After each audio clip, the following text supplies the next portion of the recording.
Hi guys, new இயர்க்காக நம்ம low பட்ஜெட்டில் amplifier make பண்ணலான்னு ஒரு ஐடியா பண்ணியிருந்தோம். அதுக்கு உண்டான ஸ்பேர்ஸும் நம்ம ஆர்டர் கொடுத்துருந்தோம். அது வந்துருச்சு, என்னென்ன வந்திருக்குன்னு நம்ம பார்க்கலாம் வாங்க. பவர் செக்ஷன் எடுத்துக்கிட்டிங்கன்னா நம்ம 10,000 எம்எஃப்டியில் 50 வோல்ட் கெப்பாசிட்டர் தான் யூஸ் பண்ணியிருப்போம். மெட்டல் டயர்டு அப்படி பார்த்தீங்கன்னா 3510 3 நம்ம யூஸ் பண்ணியிருக்கோம். இதெல்லாம் வந்து பார்த்தீங்கன்னா யூஸ் பண்ணக்கூடிய கெப்பாசிட்டர் அண்ட் டயோடு அனுப்பி ஹீட் சிங்கோடு இருக்குது. இது என்ன அப்படின்னு பார்த்தீங்கன்னா, இது வந்து பார்த்தோன்னா 2 சேனல் பஃபர் போர்டு ஜிடெக்கில். இது எதுக்காக நம்ம யூஸ் பண்ணியிருக்கோம் அப்படி பார்த்தோன்னா, ஆடியோ கிளாரிட்டி இன்னும் அதிகமாக எடுத்து கொடுக்கணும் அப்படின்றக்காக சின்ன சின்ன இன்ஸ்ட்ருமெண்ட் சவுண்டு கூட நல்லா தெளிவாக எடுத்து கொடுக்கும். அதுக்காக தான் நம்ம பஃபர் போர்டு நம்ம சூஸ் பண்ணியிருக்கோம். ஆடியோ செக்ஷன் அப்படின்னு பார்த்துக்கிட்டிங்கன்னா, நம்ம எஸ்டிகேல 4141 ஐசி தான் 3 ஐசி யூஸ் பண்ணுவோம். 2 IC front left right surround left ரைட்டுக்கு போயிடும். ஒரு ஐசியை மோனோ பண்ணி சென்டருக்காக கொடுத்துருவோம். சப்வூஃபர் செக்ஷன் அப்படி பார்த்தீங்கன்னா, நம்ம ராபோட்டோட 4 ஃபெட் தான் யூஸ் பண்ணியிருக்கோம். இது நான் யூஸ் பண்ணி பார்த்துட்டு செக்கிங் போட்டு பார்த்தேன், நல்லா தரமாக இருக்குது. அதனால தான் நான் இதை வாங்கியிருக்கேன். நம்ம யூஸ் பண்ணக்கூடிய பொருளாச்சி அப்படி பார்த்தா சக்தியோட 5.1 பொருளாச்சி தான் யூஸ் பண்ணியிருப்போம்.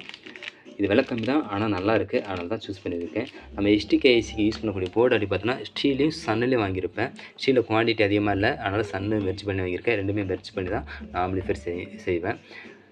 இதுக்கு யூஸ் பண்ணக்கூடிய யூஎஸ்பி போர்டு வந்து பார்த்தோன்னா நம்ம பிளேயில் தான் வாங்கியிருக்கு. பவர் கேபிள் அப்படி பார்த்தா நித்திசோனிக்கில் 2 பின் யார்டு தான் வாங்கியிருக்கு. நம்ம ஹீட்டை கண்ட்ரோல் பண்ணோம் இல்லையா, அதுக்காக வந்து பார்த்தோன்னா நம்ம 12 இன்ச் ஹீட் சிங் தான் போடுவோம். நல்லா ஹெவியாக தான் இருக்கும். இதை தான் நம்ம வாங்கியிருக்கோம். 2 கூலிங் ஃபேன் கம்பல்சரி யூஸ் பண்ணிடுவேன். அடுத்தபடி வந்து பார்த்தோன்னா எப்போ போல ஸ்க்ரூ பாக்கெட்டு வயரிங் கிட் அப்படி பார்த்தோன்னா இதெல்லாம் இந்த ரிப்பன் வேறு வந்து பார்த்தோன்னா பேஸ்டபுளுக்காக மட்டும் தான் யூஸ் பண்ணுவேன். மற்ற சிக்னல் இன்புட்டுக்கெலாம் வந்து பார்த்தோன்னா சீல்டு வேறு தான் யூஸ் பண்ணுவேன். அது வர வேண்டிய இருக்குது வந்துடும். அடுத்தபடி பவர் செக்ஷனுக்கு வந்து பார்த்தோன்னா நம்ம 1 ஸ்கொயர் வேறு தான் நம்ம எப்போவுமே யூஸ் பண்ணுவோம். இந்த ஆம்பிளிஃபையர் உங்களுக்கு வந்து பார்த்தோன்னா வித் ஃபீஸோடு தான் வரும். அப்படி தான் நம்ம டிசைனும் பண்ணியிருக்கு. இதுக்காக நம்ம யூஸ் பண்ணிக்கக்கூடிய கேபினெட் அப்படின்னு பார்த்தோன்னா நம்ம 12 இன்ச்சில் 3.5 இன்ச்சு ஹைட் உள்ள கேபினெட் தான் நம்ம சூஸ் பண்ணியிருக்கோம்.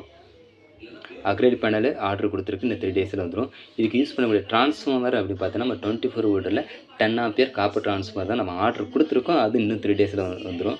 வரவும் உங்களுக்கு அப்டேட் பண்ணுறேன். இதுக்காக நம்ம ஒட்டுமொத்தமாக ஒரு ஆம்பிளிஃபையரோட ப்ரைஸ் எவ்வளோ சூஸ் பண்ணியிருக்கோம், ரேட்டு ஃபிக்ஸ் பண்ணியிருக்கோம் அப்படி பார்த்தோன்னா நம்ம 7200 ஃபிக்ஸ் பண்ணியிருக்கோம். ஸ்பீக்கர் ப்ரொடக்ஷன் கேட்குறவங்களுக்கு நம்ம யூடியோட ஸ்பீக்கர் ப்ரொடக்ஷன் போட்டு கொடுத்துருவோம். இதுக்கு உண்டான சார்ஜஸ் மட்டும் 300 ஆட் ஆகும். அப்போ 7500 ஆட் ஆகும். இது வேண்டாங்கிறவனுக்கு நம்ம எப்போ போல் 7200 தான். குறிப்பாக வந்து பார்த்தோன்னா நம்ம டால்பி FT003 ஆட் பண்ணலை. வேணுங்கிறவங்களுக்கு ஆட் பண்ணி கொடுத்துருவோம். அதுக்கு உண்டான சார்ஜஸ் மட்டும் 2300 ஆகும். அடுத்தடுத்த பதிவுகளை அப்டேட் பண்ணுறேன். இப்போதைக்கு முடிச்சுக்கலாம். நவ் டாட்டா, பாய் பாய்.